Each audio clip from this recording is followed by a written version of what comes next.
Life mission മുതൽ വീണ വിജയൻ വരെ എന്തുകൊണ്ട് കേന്ദ്ര ഏജൻസികൾക്ക് വേഗത കുറയുന്നുവെന്ന് ചോദ്യമുയർത്തി പ്രതിപക്ഷം.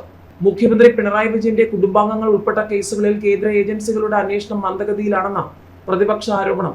ലൈഫ് മിഷൻ, വീണ വിജയന്റെ സാമ്പത്തിക ഇടപാടുകൾ തുടങ്ങിയ കേസുകളിൽ പുരോഗതിയില്ലെന്ന് അവർ ചൂണ്ടിക്കാട്ടുമ്പോൾ നിയമപരമായ നടപടിക്രമങ്ങൾ പാലിക്കുകയാണെന്ന് ഭരണപക്ഷം വാദിക്കുന്നു. മുഖ്യമന്ത്രി പിണറായി വിജയന്റെ കുടുംബാംഗങ്ങളുമായി ബന്ധപ്പെട്ട കേസുകളിൽ കേന്ദ്ര ഏജൻസികൾ നടത്തുന്ന അന്വേഷണത്തിന്റെ വേഗതയെക്കുറിച്ച് കേരളത്തിൽ പുതിയ ചോദ്യങ്ങൾ ഉയർന്നു. പ്രതിപക്ഷ പാർട്ടികൾ ഈ വിഷയം രാഷ്ട്രീയ ചർച്ചകളിൽ സജീവമാക്കി.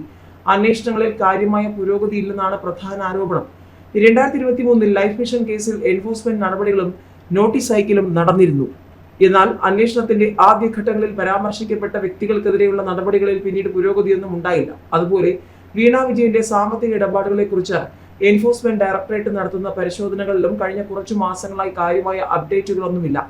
ലൈഫ് മിഷൻ കേസിൽ 2023 ED നടപടികളും നോട്ടീസ് അയക്കലും നടന്നിരുന്നുവെങ്കിലും അന്വേഷണത്തിന്റെ ആദ്യഘട്ടങ്ങളിൽ പരാമർശിക്കപ്പെട്ട വ്യക്തികൾക്കെതിരെയുള്ള നടപടികളിൽ പിന്നീട് പരസ്യമായ പുരോഗതിയൊന്നും ഉണ്ടായിട്ടില്ല. അതുപോലെ തന്നെ വീണ വിജയന്റെ സാമ്പത്തിക ഇടപാടുകളെക്കുറിച്ച് എൻഫോഴ്സ്മെന്റ് ഡയറക്ടറേറ്റ് നടത്തുന്ന പരിശോധനകളിലും കഴിഞ്ഞ കുറച്ചു മാസങ്ങളായി കാര്യമായ അപ്ഡേറ്റുകളൊന്നുമില്ല.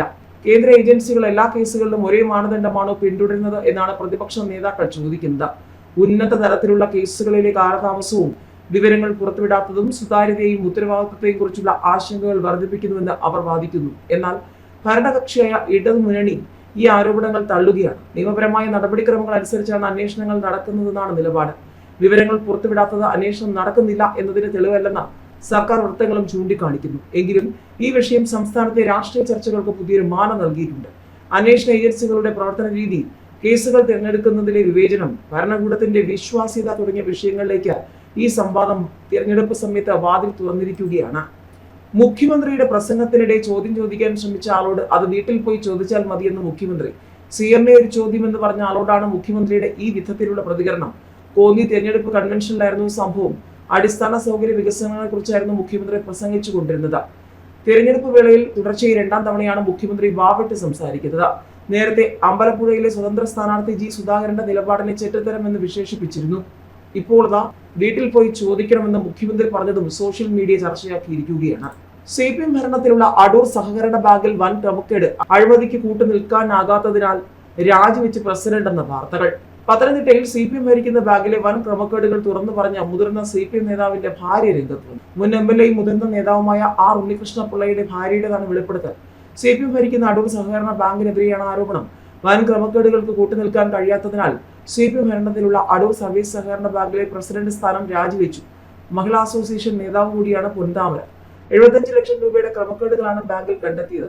ബാങ്കിന് ചെയ്യാൻ കഴിയാത്തതായ ലോണുകൾ മുൻ പ്രസിഡന്റും അഡ്മിനിസ്ട്രേറ്റീവ് ഓഫീസറും ഉൾപ്പെടെയുള്ളവർ ചെയ്തതായി കണ്ടെത്തി. 15 കേസുകൾ അനധികൃതമായി നടന്നതാണ്. പ്രമാണം ദുരുപയോഗം ചെയ്തതായി കണ്ടെത്തി. പിന്നീട് ഈ കേസുകൾ താൻ ഫണ്ട് കണ്ടെത്തി ഫയൽ ചെയ്തുവെന്നും പൊൻതാമര പറഞ്ഞു.